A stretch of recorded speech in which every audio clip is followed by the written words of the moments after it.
Hello student, ધોરણ 5ના વિદ્યાર્થીઓ, આજે હવે આપણે 5 લિટલ સ્ટેપ્સ 13, 14 અને 15 આવી ગયા છીએ, બરાબર. આની પહેલાં આપણે લિટલ સ્ટેપ 11, 12 અને 10, 11, 12 એ આપણે આગળ કરી દીધું છે લેસન નંબર 4માં. એની અંદર સ્વાધ્યાયપોથીમાં પૂર્ણ થઈ ગયું છે. હવે આપણે અહીંયા આગળ લિટલ સ્ટેપ 13, 14 અને 15 કરવાનું છે. એમાં સૌથી પહેલાં તમે પાઠ્યપુસ્તકની અંદર કાઢશો એટલે આ રેમ્સ આવશે. Sharing sweets, activity 1, sharing sweets. Sharing sweets એટલે મીઠાઈઓ વહેંચવી, બરાબર. શું થાય? મીઠાઈ વહેંચવી, બરાબર. શેરિંગ એટલે શેર કરવું, એટલે વહેંચવું, એકબીજાને આપવું. અને સ્વીટ્સ એટલે મીઠાઈ, સ્વીટ્સ એટલે મીઠાઈ, બરાબર. હવે આપણે આના શું લખીશું? એક્ટિવિટી 1ના સ્પેલિંગ લખીશું. સ્પેલિંગ દરેક પાઠની અંદર આવશે, જેથી તમને વાંચતા ફાવે. એ સ્પેલિંગ તમે એના ઉચ્ચારને અર્થ મોઢે કરી નાખો તો પાઠ તમને વાંચવામાં સરળતા રહે. માટે એના હું દરેકના સ્પેલિંગ લખાવું છું ને તમારે નોટમાં કમ્પલસરી લખી દેવાના. અને ટાઈમ રહે તો ઘરકામની નોટમાં પણ 5-5 વખત આ સ્પેલિંગ લખીને મોઢે કરવાના. એ તમારી માટે છે. સ્પેલિંગ તમે મોઢે કરશો તો તમને વાંચવામાં સરળતા રહેશે, બરાબર. હવે આપણે એક્ટિવિટી 1ના સ્પેલિંગ લખીશું. એમાં સૌથી પહેલાં નોટની અંદર લખવાના છે તમારા લોકોએ, ઇંગ્લિશની નોટમાં, બરાબર. એમાં સૌથી પહેલો સ્પેલિંગ છે શેર. સૌથી પહેલો સ્પેલિંગ છે શેર. SHARE. શેર એટલે વહેંચવું.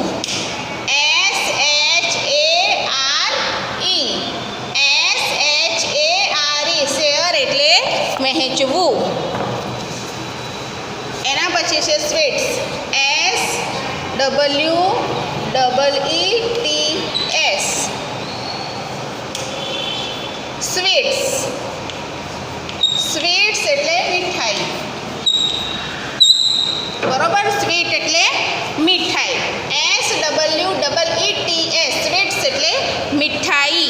મીઠાઈનું બહુવચન મીઠાઈ જ થાય. સ્વીટ્સ. અહીંયા જો એસ લખીએ, મીઠાઈઓ એમ ના લખી શકીએ. હવે એના પછી છે સ્ટીલ. STILL.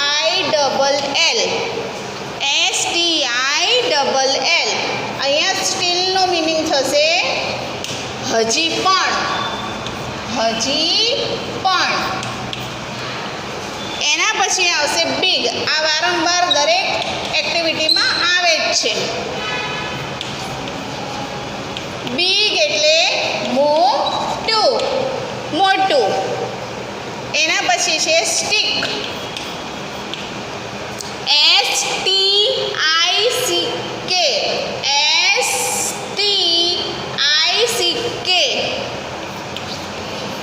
સ્ટીક એટલે લાકડી. સોટી કહો, લાકડી કહો, ગમે તે કહો ચાલે.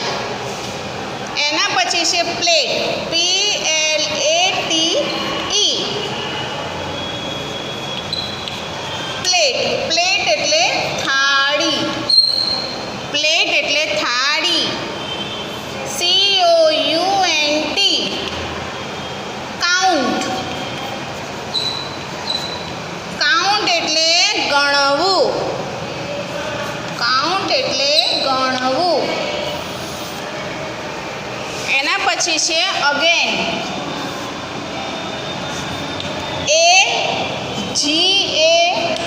AGAIN.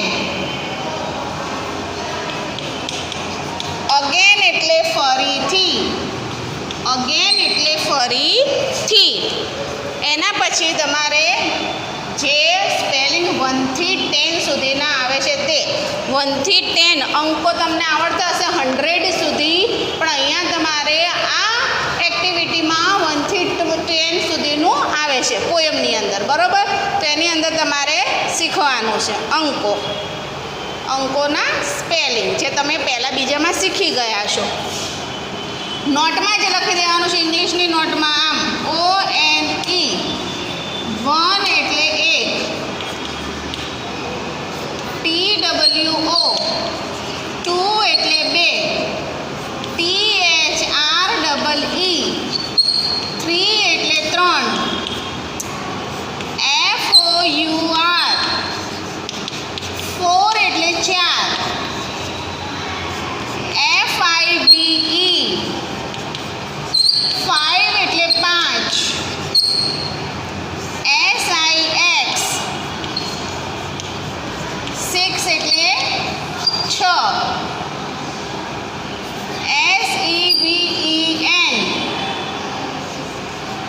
SEVEN 7 એટલે 7,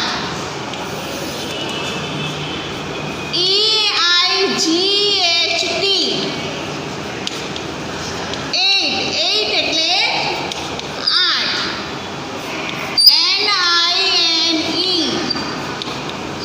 NINE 9 એટલે 9, TEN 10 એટલે 10. બરાબર. હવે જુઓ, ધ્યાન આપવાનું છે. આ તમારા રેમ્સ પૂરતું 1 થી 10 સુધીના નંબર આવે છે, પણ તમારે દરેકે દરેક જણાએ 100 સુધી આવડવા જોઈએ. ક્યાં સુધી આવડવા જોઈએ? 100 સુધી. બરાબર. હવે હું તમને 11, 12, 13, 14, 15, 16, 17, 18, 19 અને 20 આટલા સુધીના સ્પેલિંગ તમારે લખવાના છે, ઇંગ્લિશની નોટમાં જ અને આની સાથે ને સાથે. ખબર પડી? 11 થી હજી અહીંયા 1 થી 10 મેં લખાયા છે, હજી હું લખાવું છું 11 થી 20 સુધી, પણ તમારે 100 સુધી લખવાના છે. ક્યાં સુધી લખવાના છે? 100 સુધી. સમજાયું? અહીંયા હું બોર્ડ ઉપર 100 સુધી નથી લખતી, 20 સુધી લખાવું છું, અને 100 સુધી કઈ રીતના લખાય તે હું તમને સમજણ આપું છું. એ જ રીતે તમારે લખવાનું છે. બરાબર. હવે જો આ સ્પેલિંગ થોડીક વાર રહેવા દઉં છું, જેથી તમે જોઈ લો અને એના પછી આગળ તમને લખાવું.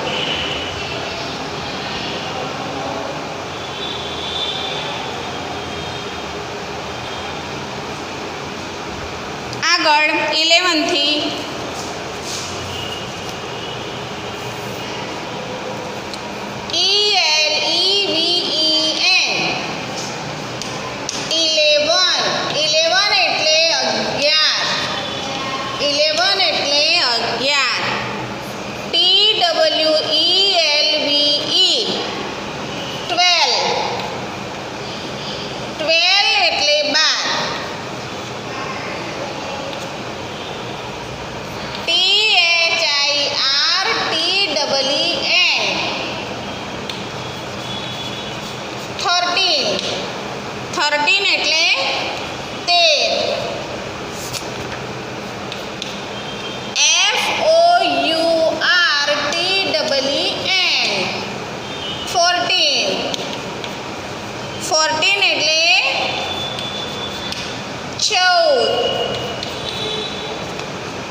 બાકી રહી ગયું છે 18.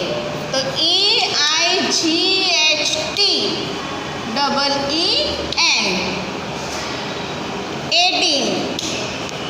18 એટલે 18.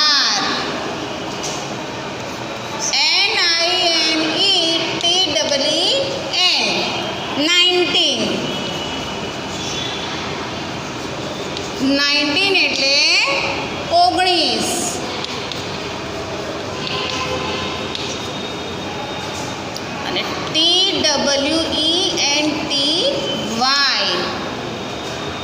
આ બની ગયો 20 એટલે 20.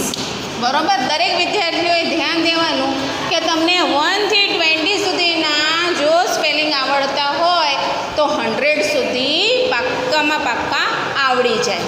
કઈ રીતના? તો જુઓ, આપણે 1 2 3 10 સુધી લખાયા. હવે જો આ 11 12 આ બેના મોઢે કરવાના.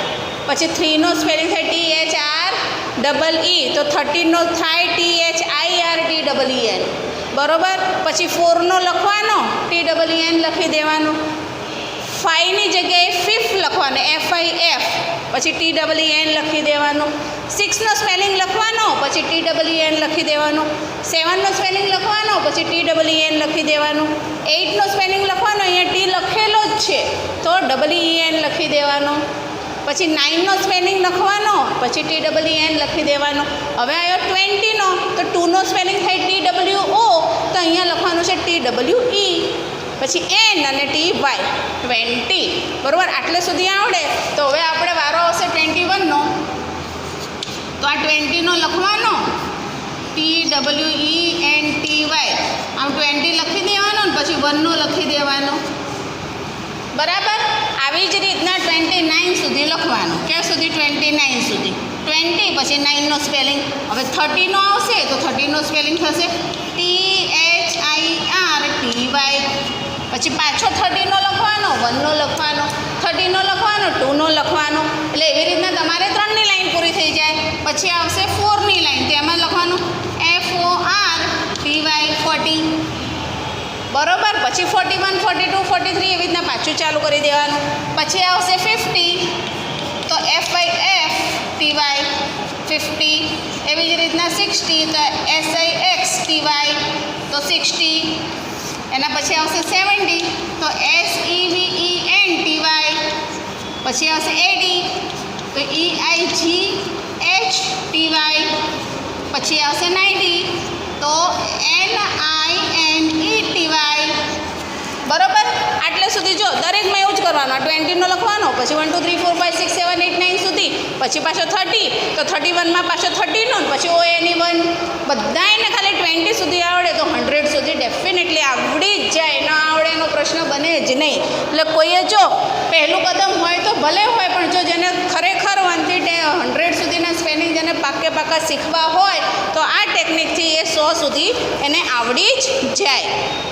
બરાબર. હવે આવશે 100નો સ્પેલિંગ. તો એમાં કરવાનું HUND, પછી રેડનો સ્પેલિંગ લખી દેવાનો. HUN સુધી કરવાનો, પછી D, પછી રેડ, RED, રેડનો સ્પેલિંગ બધાને આવડતો હોય એટલે થઈ જાય 100. બરોબર. પછી રેડ, RED, એટલે પાછળના 3 અક્ષર તો તમારે મોઢે કરવાના રહે નહીં. રેડનો સ્પેલિંગ બધાને આવડતો જ હોય તો આગળ કેટલું કરવાનું? HUND 100. બરાબર. આ છે તમારે 1 થી 100 સુધીની ઇઝીમાં ઇઝી રીત. બધાને આવડી જ જાય. આ ના આવડે એવું કશું બને જ નહીં. બરાબર. હવે જો તમને દરેક વિદ્યાર્થીને 1 થી 100 સુધી તો આજે પાક્કાના પાક્કા આવડી જ જવાના છે. આવડી જશે ને? હા, સરસ. HUND RED 100. બોર્ડ ઉપર ન દેખાતું હોય તો હું જે બોલું છું તમારે વિડીયો જોવા કમ્પલસરી છે. જો જોશો તો જે બોર્ડ ઉપરનું તમને જેને આછું પડે છે, દેખાતું નથી, અમુક વખત આછું થઈ જાય છે, તો એની પ્રોબ્લેમ તમને સોલ્વ થઈ જાય. બરાબર. કારણ કે હું સ્પેલિંગ બોલું પણ છું અને લખું પણ છું. એટલે હું બોલતી હોઈશ એ તમે સાંભળશો ને તો તમને ખ્યાલ આવી જશે. આ વાત થઈ ગઈ તમારે 1 થી 100 સુધીની. બરાબર.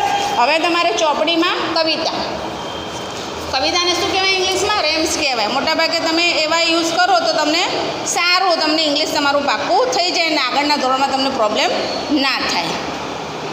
બરાબર. હવે આપણે લિટલ સ્ટેપ આપણે 13 14 અને 15ની અંદર રેમ્સ છે, શેરિંગ સ્વીટ્સ. એમાં ચોપડી પાના નંબર તમારે કાઢી નાખવાનું છે 18. હું તમને બતાવું છું ચોપડીમાં. આ રીતે દેખાયું? Little step 13 14 15 activity 1 RAM. સાંભળો, દોહરાવો અને અભિનય કરીને ગાઓ. દેખાયું? Sharing sweets. એના જો મેં નીચે કેવા ઉચ્ચાર લખાવડાયા છે, જોયા? એવું તમારે પણ ટાઈમ તમને મળે તો તમારે લખવાનું, જેથી તમને આ કવિતા વાંચતા આવડી જાય. બરાબર. અને ચોપડીમાં જેટલું સ્વાધ્યાયપોથીમાં હોય ને એ બધું લખી દેવાનું. જો સ્વાધ્યાયપોથીમાં હું જેટલું લખાવું છું ને એટલું મોટા ભાગે સ્વાધ્યાયપોથીમાં હોય છે. સ્વાધ્યાયપોથીમાં ચોપડીમાંથી લખવા માટેનું હોય એટલું લખવાનું, ના હોય એનો વાંધો નહીં. બરાબર. જો આવી રીતના ખ્યાલ આવી ગયો.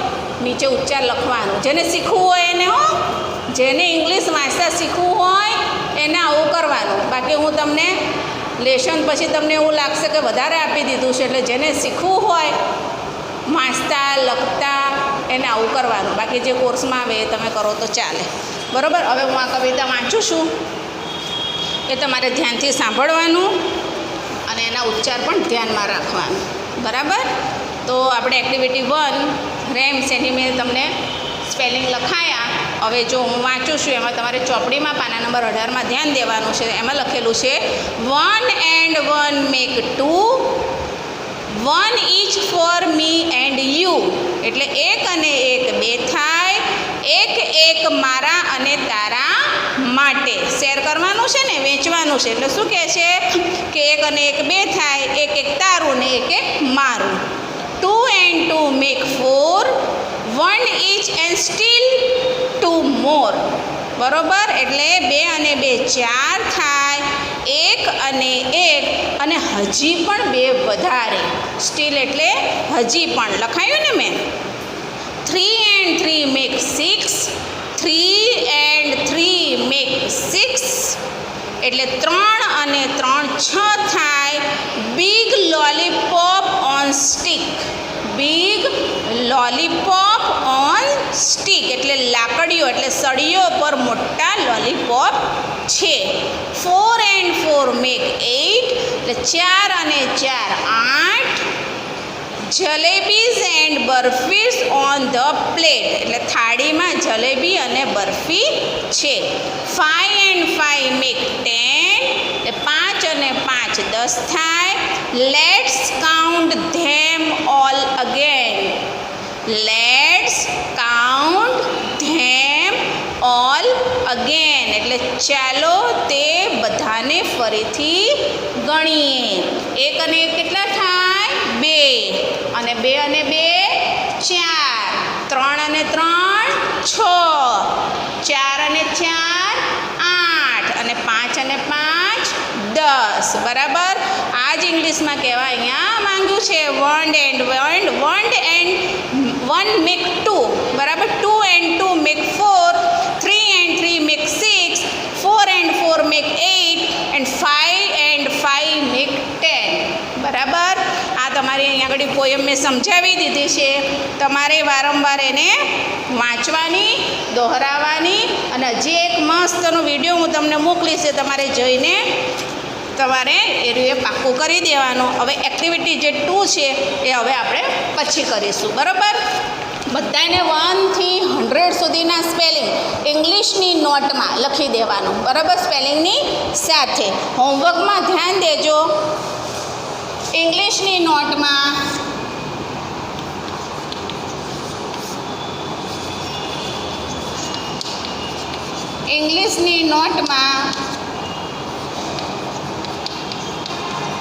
સ્પેલિંગ સાથે જ 1 to 100ના સ્પેલિંગ લખવા. બરાબર. ખ્યાલ આવી ગયો બધાને? કોઈએ કશાયમાંથી જોઈને નથી લખવાનું. મેં જેવી રીતના સમજાવ્યું એવી રીતના લખવાનું. બધાને આવડશે જ. નહીં આવડે એવું બનશે જ નહીં. મેં જેવી રીતના કીધું છે એવી રીતના લખશો તો દરેક છોકરાઓને આવડી જવાનું છે. શીખવું છે ને? જો શીખવા માંગતા હશો તો આવડી જશે. Okay friends, thank you.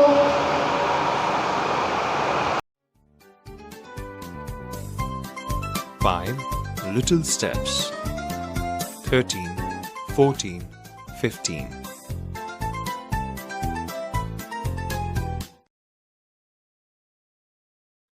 Activity 1.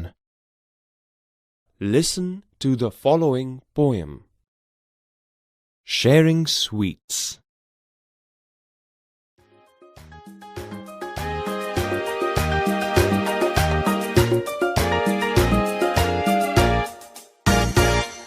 One and one make 2, 1 each for me and you.